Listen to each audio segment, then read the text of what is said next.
नमस्कार, जनतंत्र टीवी देख रहे हैं आप। मैं हूं आपके साथ कोमल गंगा। स्वागत है आप सभी का हमारे इस खास कार्यक्रम खबर देश से में। आज हम बात करेंगे सिंगल यूज प्लास्टिक पर बैन का। दरअसल एक बार प्रयोग होने वाले प्लास्टिक से बनी 19 चीजों का प्रयोग करने, उसे बेचने और उसका स्टोर करने पर आज से पूरी तरह रोक लग गई है। ये बैन इसलिए लगाया गया है जिससे कि सिंगल यूज प्लास्टिक के कचरे से होने वाले प्रदूषण को कम किया जा सके। सिंगल यूज प्लास्टिक से बनी इन चीजों पर पूरी तरह से रोक लगाने के लिए सरकार ने सख्त गाइडलाइन लागू की है। इससे कि जुलाई के पहले हफ्ते में लग जाए। अगर जुलाई के पहले हफ्ते के बाद रोक नहीं लगती है तो फिर इसका उल्लंघन करने वाले संस्थानों को बंद कर दिया जाएगा। सिंगल यूज प्लास्टिक पर्यावरण के लिहाज से बेहद खतरनाक है। ऐसे प्लास्टिक ना तो डिकम्पोज होते हैं, ना ही इन्हें जलाया जा सकता है। अब साथ ही इनके टुकड़े पर्यावरण में जहरीले रसायन छोड़ते हैं जो इंसानों और जानवरों दोनों के लिए खतरनाक हैं। साथ ही सिंगल यूज प्लास्टिक का कचरा बारिश के पानी को जमीन के नीचे जाने से रोकता है, ऐसे में जिससे ग्राउंड वाटर लेवल की कमी होती है। और हालांकि सरकार का ये कदम पर्यावरण के लिहाज से तो बहुत अच्छा कदम है, साथ ही सवाल अब इसके साथ ये भी है कि क्या प्लास्टिक का जहर खत्म होगा और जिस प्लास्टिक का प्रयोग जारी रहेगा वो पर्यावरण के लिहाज से कितना खतरनाक है, और उसको लेकर सरकार का अगला कदम क्या होगा। मैं फल लेने आया था घर के लिए, पर तुलवाने के बाद पता पड़ा इन पर थैली नहीं है। पूछा तो बोल रहे कि अब बंद करवा दिए सरकार ने अचानक से, अब घर जाना पड़ेगा, वापस थैला लेके आना पड़ेगा। देखिए, अच्छी है, पर्यावरण के लिए भी, जीव जंतुओं के लिए भी बहुत अच्छा किया है, पर अचानक से बंद करने पर थोड़ा परेशानी हो सकती है जनता को, क्योंकि हर कोई तैयार नहीं होता है कि बाजार में जाके और अपना थैला साथ लेके जाए। अब थोड़ा सा इसमें परेशानी, दिक्कत तो होगी। बाकी सरकार का फैसला तो सही है, पर अब जनता को जागरूक करने के लिए थोड़ा सा अभियान चलाना है। नहीं, ये तो सरकार ने जो बैन किया है वो काफ़ी अच्छा किया है, डिसीजन बहुत अच्छा है। फिलहाल ये जो ऊपर से चीज़ें आ रही हैं तो वो सरकार भी धीरे धीरे ही बंद करती है, और जो ऊपर से चीज़ें बंद होंगी तो धीरे धीरे नीचे भी बंद होंगी। फिर कस्टमर भी आजकल पॉलिथीन वगैरह कुछ नहीं घर से लेके आता, नॉर्मल खाली हाथ चल के आता है। तो क्या वाकई में प्लास्टिक का जहर खत्म होगा, और जो प्लास्टिक मार्केट में चलती रहेगी उससे कितना खतरा रहेगा? ये तमाम सवालों के साथ खास मेहमानों का स्वागत करते हैं। पर्यावरण एवं कृषि विशेषज्ञ हमारे साथ प्रोफेसर नवीन अरोड़ा जुड़ रहे हैं, पर्यावरणविद श्वेता कंचन जुड़ रहे हैं। बहुत स्वागत है आपका जनतंत्र टीवी पर। सबसे पहला सवाल श्वेता जी आपसे, पर्यावरण को अगर हम देखते हैं तो बहुत ही ज्यादा प्रदूषित, और अगर हम पॉलिथीन को देखें तो काफी ज्यादा हम देखते हैं कि कहीं पर अगर कचरे में आग लगाई तो वो जो धुआं निकलता है बहुत ही ज्यादा खतरनाक होता है। कई बार हम देखते हैं कि उसी पॉलिथीन में सब्जी का जो कचरा होता है वो भर के डाल दिया, पशु खा लेते हैं, उनको भी बहुत नुकसान होता है।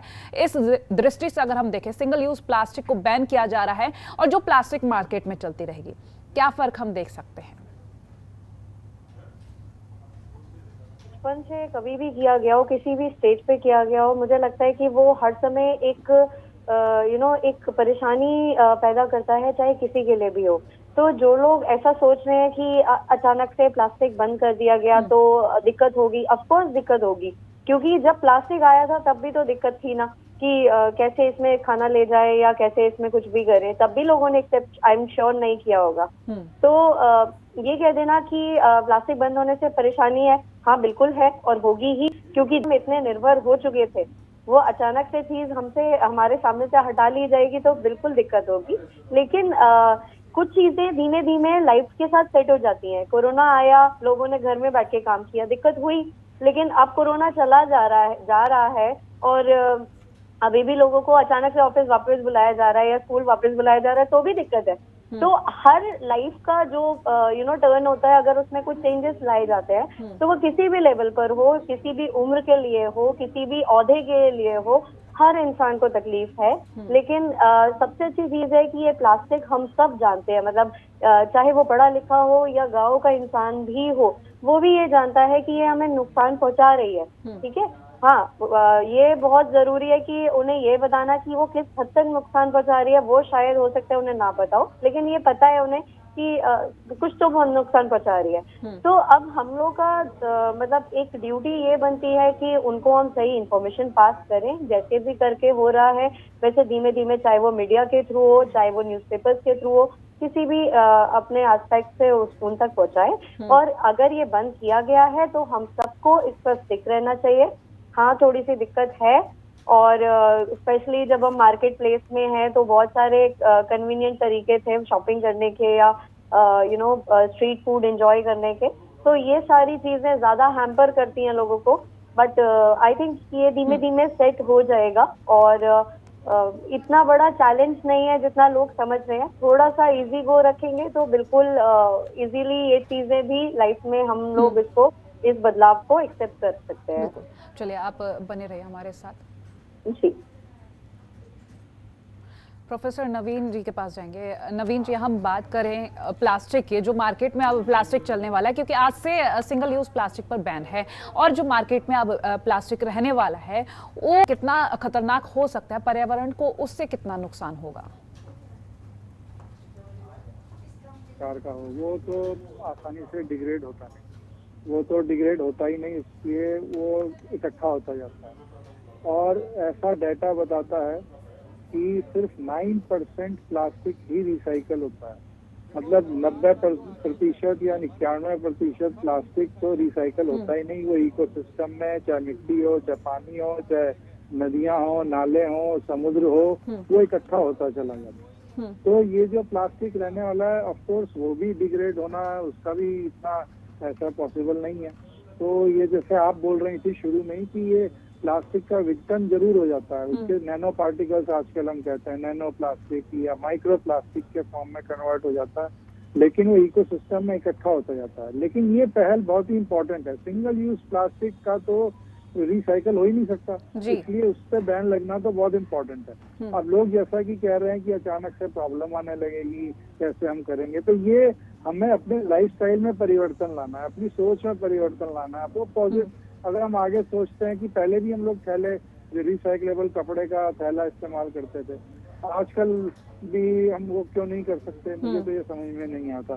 तो हम पहले से ही मार्केट जाएं तो क्यों नहीं हम एक कपड़े का थैला लेकर जाएं जी, और अपना सामान उसी में रख लें। तो ये तो चीजें पहले भी थी ना हमारे साथ, आज भी है। ये तो बीच में प्लास्टिक ने टेक ओवर कर लिया, तो वो जो टेक ओवर किया है वो ठीक है, हमारी को आसान बनाया हमारे जीवन को, लेकिन उससे पर्यावरण को कितना नुकसान है। बिल्कुल, बायोडाइवर्सिटी को लॉस होता है, मिट्टी को हम खराब करते हैं जैसे आपने बोला शुरू में, और पानी के जीव जंतु नुकसान। मैंने तो यहाँ तक अपने रिसर्च पेपर्स में पढ़ा है कि अंटार्कटिका और आर्कटिक यानी कि नॉर्थ और साउथ पोल तक के प्लास्टिक पहुंच गया है, माइक्रो प्लास्टिक और नैनो प्लास्टिक के फॉर्म में, ओशन करंट से और विंड करंट से। तो ये स्थिति है।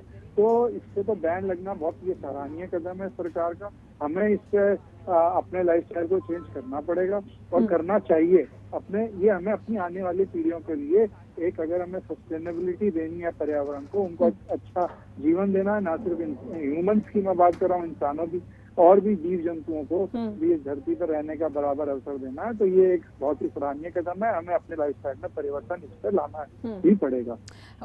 नवीन जी, आपसे मेरा अगला सवाल ये, क्योंकि जब हम प्लास्टिक को लेकर बात करते हैं या फिर वो कोई प्रोडक्ट हो प्लास्टिक का या पॉलीथीन हो, मिट्टी में दब जाता है तो आपने बताया डिग्रेड नहीं होता, कृषि को भी बहुत ज़्यादा नुकसान होता है, क्योंकि अगर हम भूमि की बात करें, उपजाऊ नहीं हो पाती वो भूमि, कहते हैं जहाँ पर वो पॉलीथीन दब जाता है वहाँ से वो भूमि बंजर हो जाती है। ये सच है और ये मैं आपसे जानूंगी इसकी सच्चाई भी, और साथ ही आपसे ये भी जानूंगी क्योंकि अब जो प्लास्टिक मार्केट में रहने वाला है, धीरे धीरे ही सही शुरुआत तो हो रही है पॉलीथीन और प्लास्टिक को बैन करने की, लेकिन क्या लगता है आपको कितना असरकारक होगा? क्योंकि हम अगर जानवरों पर देखें इसका असर भी होता है, क्योंकि गाय भैंस होते हैं जो सड़कों पर घूम रहे होते हैं, पॉलीथीन में अगर किसी ने खाना बांध कर फेंक दिया तो वो उसी के साथ खा जाते हैं, जिसका भारी नुकसान भुगतना पड़ता है।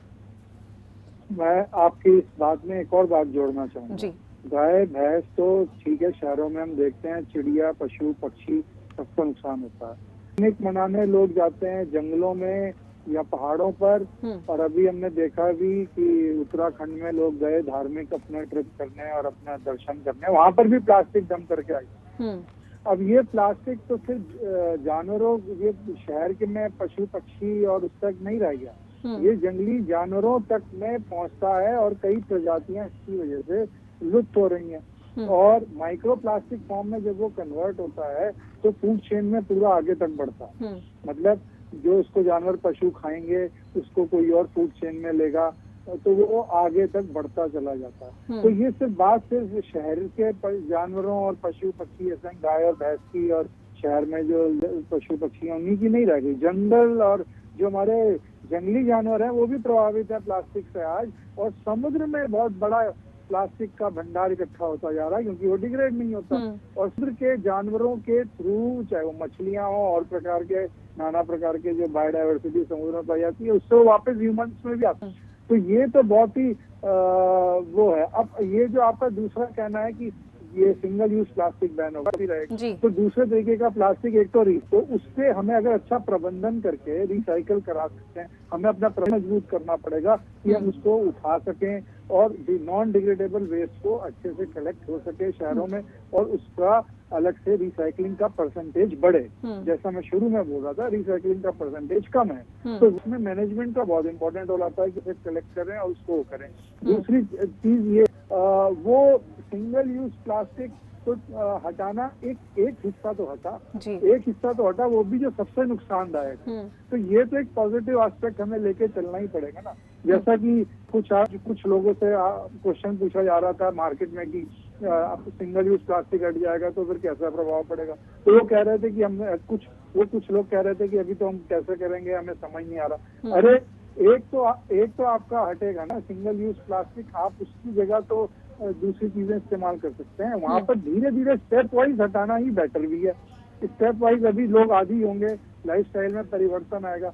मैं आपको बताऊं, पैकेजिंग में इतना प्लास्टिक यूज होता है, चाहे वो आप मार्केट में जाएं, किसी मॉल में जाएं, पैकेजिंग कोई भी मटेरियल ले लें, एक शर्ट ले लें, एक कोई और पैकेट ले लें, उसके ऊपर अंदर इतना सारा सिंगल यूज प्लास्टिक लगा रहता है। क्या वहाँ पर हम बायोडिग्रेडेबल सब्सटेंस को यूज नहीं कर सकते? कर सकते हैं। तो ये चेंज तो आएगा, एक स्टेप तो हम आगे बढ़ रहे हैं। तो ये पॉजिटिव स्टेप की तरफ उसको लेकर हम आगे बढ़ रहे हैं, और लाइफस्टाइल में हम धीरे धीरे उसको सीखेंगे भी कि कैसे हमें प्लास्टिक का यूज कम करते जाना। चलिए, आप बने रहिए। कंचन जी, आपके पास आना चाहूंगी। हम पर्यावरण को और किस तरह से शुद्ध कर सकते हैं, क्योंकि प्लास्टिक पर हम बैन लगा रहे हैं, ये अच्छी बात है। सिंगल यूज प्लास्टिक पहले ही बंद हो जाना चाहिए था, आज से पूरी तरीके से बैन हो रहा है। और किस तरीके से हम पर्यावरण को शुद्ध कर सकते हैं? देखिए, मुझे ऐसा लगता है कि गवर्नमेंट काफी सारे स्टेप्स ऑलरेडी ले रही है, जैसे कि वृक्षारोपण, जो हम मानते हैं कि काफी कुछ हमारे नेचर को रिवाइव करता है। ठीक है, तो नेचर अपने आप काफी हद तक रिवाइव हो रहा था पहले भी, लेकिन ये जो प्लास्टिक के आने से जो लेयर्स, हमारे सॉइल के लेयर्स में जो प्लास्टिक गया, जिसकी वजह से नेचर अपने आप रिवाइव करना बंद कर दिया। बिकॉज लेयर्स जाएंगी तो फिर पानी नीचे तक पहुंच ही नहीं पाएगा, जिसकी वजह से अंडरग्राउंड वाटर जो है वो सफर कर रहा था, प्लांटेशन सफर कर रहा था। जगह जगह जो बाढ़ आती है उसका भी वन ऑफ द रीजन यही होता है कि पानी जो अंडरग्राउंड नहीं जा पाता वो बहुत ज्यादा ऊपर फ्लो करता है, जिसकी वजह से जितना भी प्लास्टिक है वो हमारा समुद्र में भी जा रहा है, जो हम कह रहे थे कि मरीन लाइफ डिस्टर्ब हो रही है। तो प्लास्टिक एक ऐसा कंपोनेंट था जो वन ऑफ द मेजर, जिसे कहना चाहिए, जिसने हमारे एनवायरनमेंट को बहुत बुरी तरीके से डिग्रेड किया था। तो अब प्लास्टिक के हटने से काफी सारी चीजों में इम्प्रूवमेंट ऑटोमेटिकली आ जाएगा।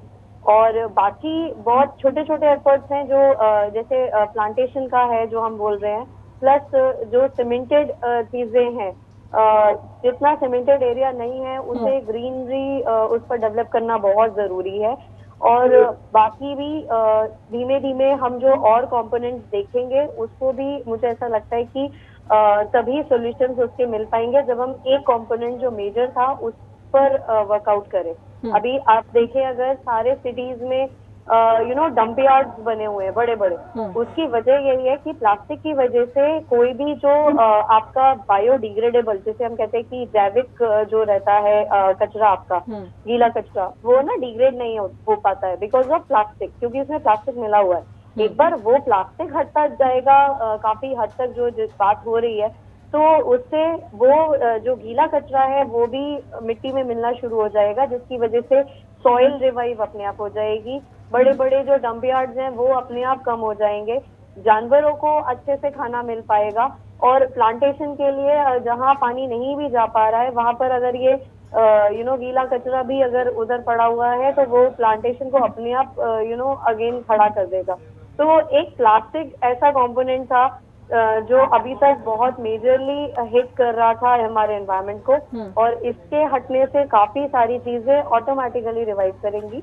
और इसी के साथ साथ छोटे छोटे कंपोनेंट्स हैं, जैसे कांच का है या पुराने कपड़े हैं, ये भी वन ऑफ द कंपोनेंट्स हैं जो हमारे डंपिंग जोन में आपको मेजरली नजर आते हैं। बट मुझे ऐसा लगता है कि एक बड़ा कंपोनेंट हटेगा तो बाकी चीजों पर भी लोग ध्यान दे पाएंगे कि उसको कैसे रिसाइकल करना है, किस तरीके से उसके भी ऑल्टरनेटिव ला सकते हैं।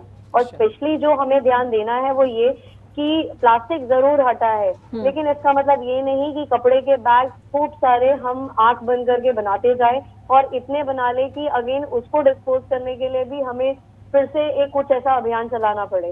तो हमें कोशिश करनी है कि अपने अपने घरों में जो हम कपड़े के बैग ले आते हैं, जो यूजुअली मार्केट प्लेस में आपको 10 रुपीज का एक एक बैग दिया जाता है, तो उसको हम सर्कुलर में रखें, ना कि उसे अपने अपने घरों में, क्योंकि हमने उसके 10 रुपीज पे करे हैं तो उसको हम अपने घर में सिर्फ इसलिए इकट्ठा करते रहे कि हमने उसको पे किया है। तो इट शुड बी लाइक उसके लिए एक सर्कुलेशन मुझे लगता है कि गवर्नमेंट की तरफ से आना चाहिए, जिसकी वजह से काफी हद तक हम बैग्स को भी सर्कुलेशन में ला सकें। जिस तरीके से हमने पॉलिथीन को लेकर आए कि हर शॉप पर पॉलिथीन इजीली अवेलेबल थी, अब वो कपड़े के बैग बहुत इजीली अवेलेबल होने चाहिए। बिल्कुल बिल्कुल सही कहा आपने। भले ही चाहे 1-2 रुपए, क्योंकि नॉर्मल कैरी बैग्स भी लेते हैं तो उस पर भी चार्जेस ऐड करते हैं, तो अच्छा होगा कि वो कैरी बैग्स कपड़े के हो तो बेहतर होगा। नवीन जी, आपके पास आऊंगी। जो भूमि बंजर हो गई है उसको कैसे उपजाऊ किया जाए, क्योंकि किसानों का बहुत नुकसान होता है। मिट्टी में पॉलिथीन दबा दी जाती है, या फिर अगर हम नदियों की बात करें वहां भी किनारे पर बहुत ज्यादा पॉलिथीन दिखाई देती है, क्योंकि लोग क्या करते हैं, अगर उन्हें पूजा की सामग्री विसर्जित करनी है तो वो भी पॉलिथीन में बंद करके विसर्जित करते हैं। इससे किसानों का बहुत ज्यादा नुकसान होता है। उनके फायदे की किस तरह से हम बात कर सकते हैं? देखिए, प्लास्टिक के साथ प्लास्टिक तो है एक बहुत बड़ा नुकसान कर रहा है मिट्टी को और नदियों को। प्लास्टिक के साथ साथ बहुत सारे और कारण जुड़े हुए हैं जो हमारी भूमि को नुकसान पहुंचा रहे हैं, मिट्टी को नुकसान पहुंचा रहे हैं। जैसे कि प्लास्टिक के साथ पेस्टिसाइड, जिनका बहुत ज्यादा इस्तेमाल होता है, फर्टिलाइजर्स, केमिकल्स, ये सब सिंथेटिक चीजें हैं। प्लास्टिक भी सिंथेटिक है। और ये सारे जो और मैं बात कर रहा हूँ, पेस्टिसाइड, केमिकल, फर्टिलाइजर, ये भी सिंथेटिक चीज है। ये सब मिलके जो नुकसान पहुंचा रहे हैं मिट्टी को, उसका तरीका एक ही है कि एक तो हम इनका यूज कम करें, जैसे कि प्लास्टिक से अब एक सिंगल यूज प्लास्टिक से एक स्टेप लिया जा रहा है आपसे, तो ये एक इम्पोर्टेंट है। धीरे धीरे वो मिट्टी अपने आप अपने को रिकवर करेगी और इसके ड्राइव भी चलाए जाने चाहिए कि वहाँ से प्लास्टिक को रिमूव करें। मेरे को तो स्कूल में भी स्कूलों में बच्चों को जागरूक करना और अपने आसपास के जैसे स्कूल, यूनिवर्सिटी, कॉलेजेस होते हैं, हमारे बाबा साहब भीमराव अम्बेडकर यूनिवर्सिटी ने भी हमने 20 गांव गोद लिए हुए हैं। तो हम कभी ना कभी वो जाकर ना जमीन पर कार्य करें, वहाँ की मिट्टी को, वहाँ के लोगों को तो एक बार जागरूक करें ही कि प्लास्टिक का नहीं होना चाहिए। आप लोग तो बहुत इसका इस्तेमाल ना करें और मिट्टी में तो बिल्कुल ना डालें। और जो मिट्टी में मिल भी गया है उसको वहाँ पर हम सफाई अभियान चलाकर या वो कर उस प्लास्टिक को वहाँ से हटवाएं। तो ऐसे ड्राइव चलाए जा सकते हैं और ऐसा हमने किया भी है। ये बात सिर्फ मैं कहने के लिए नहीं कह रहा, हमारे यूनिवर्सिटी से कई बार बच्चे हम लोग ने जो गांव गोद लिए हैं वहाँ जाकर श्रमदान करते हैं। और हमने एक बार यहाँ के लखनऊ के ही आसपास 5 गाँव में प्लास्टिक के बैग लोगों से लिए वापस और उनको बदले में कपड़े का बैग दिया। उनको जागरूक भी किया कि इसको रिसाइकल करना है, मतलब धोकर दोबारा इस्तेमाल करना है आपको बार बार। तो ये ऐसे ड्राइव भी चलाए जाएंगे तो जो मिट्टी में, जो खासकर गांव के लोगों को जागरूक करने के कई तरीके हो सकते हैं। प्लास्टिक को लेकर नुक्कड़ नाटक किए जा सकते हैं और कई ट्रेडिशनल तरीके हो सकते हैं और वहाँ से उसको रिमूव करने का। और साथ साथ जैसा मैंने पहले भी कहा था कि प्लास्टिक का जो वेस्ट है वो अलग से कलेक्ट और नॉन डिग्रेडेबल, तो आगे तो नहीं मिले मिट्टी में कम से कम। और साथ ही साथ जो मैं दूसरे रसायनों की बात कर रहा था जो कि सिंथेटिक हैं, मैन मेड हैं, जैसे पेस्टिसाइड, और उनका इस्तेमाल भी धीरे धीरे जैविक और ऑर्गेनिक की तरफ हमें बढ़ना होगा। मैं ये नहीं कह रहा कि एक साथ सबको हटा दिया जाए, जैसे कि प्लास्टिक में एक कदम लिया गया, तो ऐसे ही एक एक कदम कर कर हम अपनी मंजिल पर पहुंचेंगे।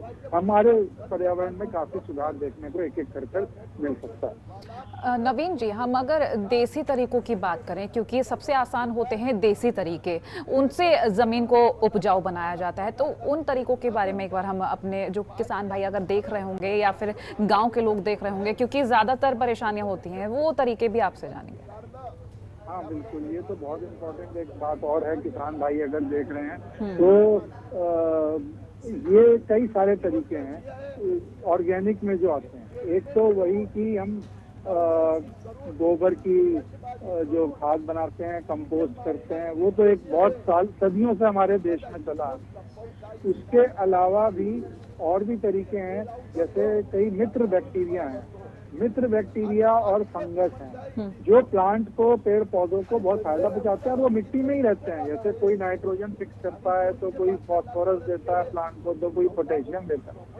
ऐसे मित्र बैक्टीरिया से बायो फर्टिलाइजर यानी कि जैविक खाद और जैविक कीटनाशक बनाए जा सकते हैं। हम लोगों ने अपने यूनिवर्सिटी, यहाँ पे मैं आपके माध्यम से बताना भी चाहूंगा, हमने अपनी यूनिवर्सिटी से कई सारे गाँव के किसानों को ट्रेनिंग दी और अब वो अपने घरों में ये जैविक खाद और जैविक कीटनाशक बना रहे हैं। तो ये कोई एक बहुत बड़ा मुश्किल कार्य नहीं है। ये सुनने में लगता होगा कि कैसे बनेगा ये जैविक कीटनाशक और जैविक खाद, लेकिन बनाया जा सकता है। तो ये मैं कहता हूँ कि ये एक इंटीग्रेटेड अप्रोच की आवश्यकता है। इंटीग्रेटेड अप्रोच से मेरा कहने का मतलब ये है कि हम सिंथेटिक केमिकल्स का इस्तेमाल कम करते जाएं और ये ऑर्गेनिक जो जैविक तरीके हैं, जिसमें कंपोस्ट आती है, जिसमें गोबर की खाद आती है, जिसमें वर्मी कंपोस्ट आती है, जिसमें ये जैविक कीटनाशक आते हैं, बैक्टीरिया और फंगस द्वारा बनाए गए यूजफुल जो मित्र बैक्टीरिया और फंगस है उनके द्वारा डेवलप किए कीटनाशक और जैविक खाद आते हैं, उनका इस्तेमाल धीरे धीरे बढ़ाना होगा। इस तरफ गवर्नमेंट काम भी कर रही है। ऑर्गेनिक खेती, जिसको नेचुरल खेती भी अब कहा जाने लगा है, एक और तरीके से नेचुरल फार्मिंग, उसके लिए गवर्नमेंट बहुत सजग है और बहुत काम भी आगे, बहुत सारी इसमें योजनाएं आ रही हैं। हम खुद ही कई लगभग 20 गाँव में ये करवा रहे हैं तो, और इसके बाद बड़े अच्छे परिणाम हैं। और कई जगह तो किसानों ने अपने किचन गार्डन को पूरा ऑर्गेनिक कर लिया हमारे उन प्रयासों से। अपने ही घर में बनाते हैं और उनके किचन गार्डन में उनका जो उपज है वो तो बिल्कुल ऑर्गेनिक हो गई। तो ये किया जा सकता है धीरे धीरे, एक स्टेप बाय स्टेप। जैसे प्लास्टिक को एक स्टेप सिंगल यूज प्लास्टिक पे कई चीजों पर अब बैन लग गया, ऐसे ही ये भी धीरे धीरे आगे हम इसमें बढ़ सकते हैं जैविक खेती की। चलिए, आप बने रहिए। कंचन जी, आपसे मेरा सवाल, हम वायु को लेकर बात करें, क्योंकि प्लास्टिक हर तरीके से नुकसान करती है, चाहे वो पानी को लेकर हो जाए या ज़मीन को लेकर हो जाए, मिट्टी को लेकर हो जाए या वायु को लेकर। और किस तरीके से हम शुद्ध कर सकते हैं। वायु प्रदूषण भी बहुत ज़्यादा देखा जाता है, दिवाली के आसपास देखा जाता है, कुछ ज़्यादा ही वो प्रदूषण बढ़ जाता है, लेकिन ये प्रदूषण पहले से ही शुरू हो रखा होता है, तो उसे कम बाद में कैसे किया जाए, इसको भी आपसे जानेंगे। देखिए, हमारा जो नेचर है ना, ये एक साइकिल की तरह है। हर चीज उस साइकिल में आ जाती है, चाहे वो प्लास्टिक हो, चाहे वो मतलब जो ग्रीनरी है वो हो। तो सारी चीजें ये इंटरकनेक्टेड हैं। अगर आप ध्यान से देखें तो पोल्यूशन इसलिए है क्योंकि पेड़ों की संख्या कम होती जा रही है। पेड़ अगर लगाने हैं तो उसके लिए मिट्टी का ठीक होना जरूरी है, जो कि प्लास्टिक की वजह से खराब होती है। अब अगर हम ऐसे देखें कि प्लास्टिक काफी हद तक जो हम हटाने वाले हैं, जो सिंगल यूज प्लास्टिक है, डेफिनेटली रिसाइकल्ड प्लास्टिक हो तो हम इस्तेमाल करेंगे। तो जो ये प्लास्टिक हट गया, और हो सकता है कि इन फ्यूचर गवर्नमेंट ये भी स्टेप ले ले कि काफी हद तक रिसाइकल्ड प्लास्टिक को भी वो हटा दे। तो इससे हमारे जो पूरे इकोसिस्टम में ये जो प्लास्टिक कम हो रहा है, ये एक्चुअली में एक बहुत बड़ा स्टेप है। ये छोटी मोटी बात नहीं है, ये काफी बड़ा स्टेप है जो सरकार ने लिया और जो जिसका लेना बहुत जरूरी था। अब मिट्टी जब रिवाइव होगी तो वो प्लांटेशन को अपने आप देखिए, बारिश के टाइम में हार्डली आपको कहीं पेड़ लगाना पड़ता है, हर जगह ग्रीनरी हो जाती है। ठीक है, तो ये कैसे हुआ? क्योंकि जो नेचर है वो अपने आप हर चीज को रिवाइव करता है। ठीक है, तो नेचर जब रिवाइव होगा तो पोल्यूशन का लेवल जो है वो ऑटोमेटिकली कम तो होगा। कुल मिलाकर हमें नेचर को रिवाइव करना होगा ताकि जो प्रदूषण है वो अपने लेवल पर आ जाए, कम हो जाए। चलिए, बहुत शुक्रिया कंचन जी और नवीन जी हमारे साथ जुड़ने के लिए और ये महत्वपूर्ण जानकारी दर्शकों तक पहुंचाने के लिए। तो प्लास्टिक को बैन कर दिया गया, सिंगल यूज प्लास्टिक को आज से बैन कर दिया गया है। अब लोगों के ऊपर डिपेंड करता है कि वो किस तरह से आगे इन नियमों का पालन करते हैं, क्योंकि अगर नियमों का पालन नहीं किया जाएगा तो सख्ती का भी प्रावधान है। फिलहाल इसी के साथ हमारे इस खास पेशकश में नहीं, देखते रहिए जनतंत्र टीवी। नमस्कार। खबरों के निष्पक्ष विश्लेषण के लिए सब्सक्राइब करें Jantantra TV and press the bell icon. Never miss any update.